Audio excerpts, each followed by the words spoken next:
Let's face it, folks. We live in a world saturated with explicit content. It's everywhere you look, from the seedy corners of the internet to, well, your browsing history.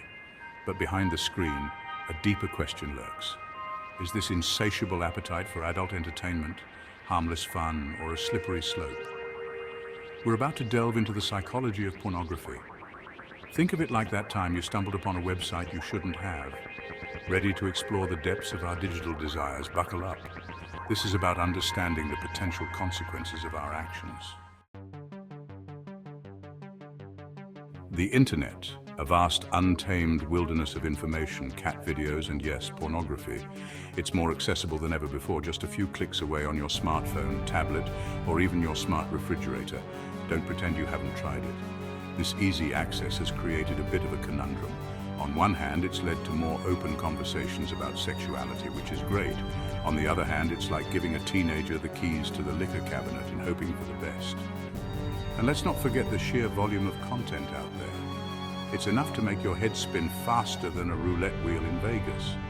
With this much stimulation at our fingertips, it's no wonder some people find themselves spiraling down the rabbit hole of excessive consumption. But here's the kicker. Is it just harmless fun? Or is there a darker side to this digital revolution? Are we all just one click away from becoming slaves to our baser instincts? Well, my friends, that's the million-dollar question, isn't it? And like a good psychological thriller, the answer is far more complicated than it seems. Let's talk about the brain, that mysterious 3-pound organ that controls, well, pretty much everything we do. It's also the primary battlefield in the war against pornography. Our brains are wired to seek pleasure. Enter pornography, stage left. It's a shortcut to the pleasure centers, flooding it with dopamine. Over time, the brain becomes desensitized, needing more stimulation. Think of it like developing a tolerance to a drug. Studies show excessive consumption can change brain structure and function.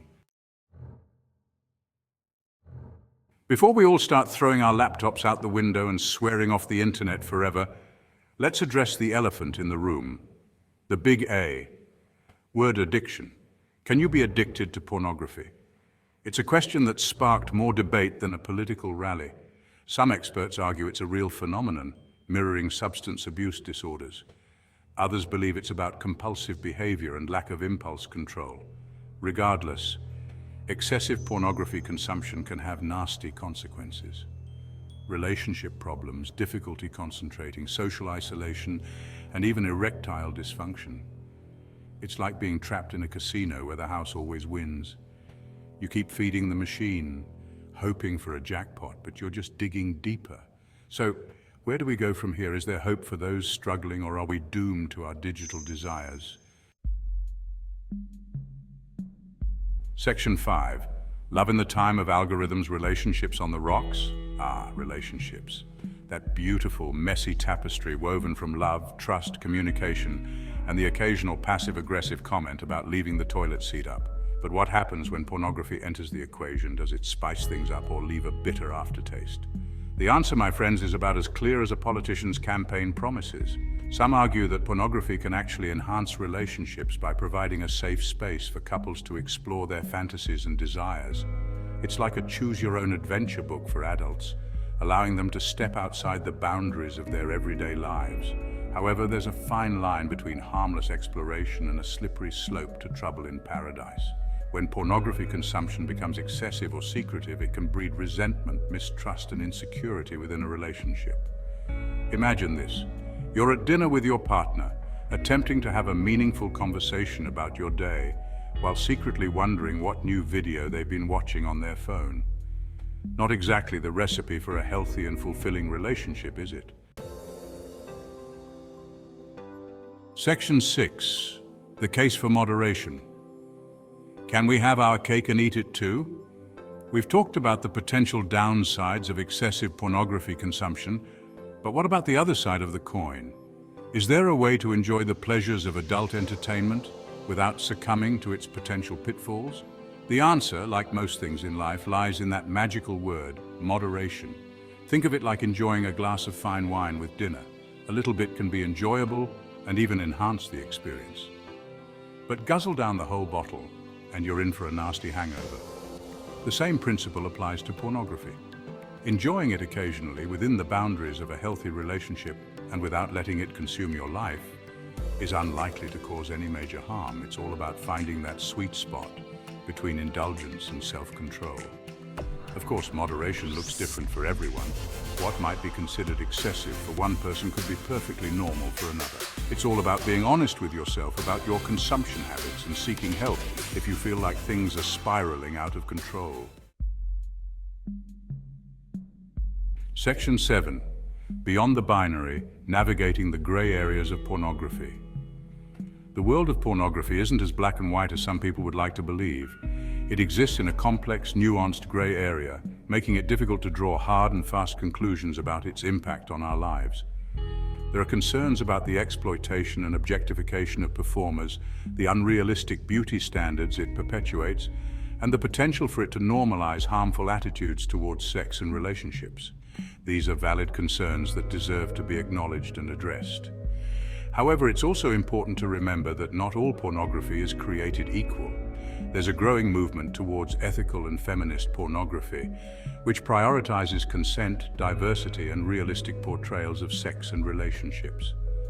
Ultimately, it's up to each individual to decide what they're comfortable with and what aligns with their values. There's no right or wrong answer here, only different perspectives and choices. Section 8. The power of choice, taking control of your consumption. In the end, the decision of whether or not to watch pornography is a personal one. It's about understanding the potential risks and rewards, weighing the pros and cons, and making an informed choice that aligns with your values and goals. It's easy to get caught up in the debate, to focus on the extremes and lose sight of the bigger picture. But the truth is, there's no one-size-fits-all answer here. What matters most is taking control of your consumption habits, setting healthy boundaries, and seeking help if you feel like you're struggling. Remember, you have the power to choose how pornography fits into your life, if at all. Don't let it control you, control it. Section 9. The final frontier, responsible pornography in the digital age. As we navigate the ever-evolving landscape of the digital age, it's crucial to foster open and honest conversations about pornography and its impact on our lives. We need to move beyond the shame and stigma that often surround this topic and create a space for nuanced, informed discussions.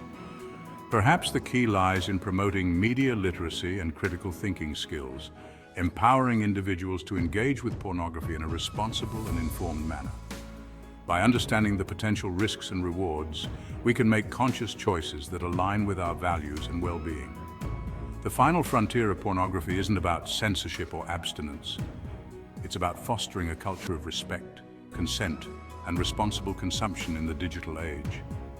It's about empowering individuals to make informed choices that enhance rather than detract from their lives and relationships. And hey, if we can inject a little dark humor along the way, well, that's just icing on the cake.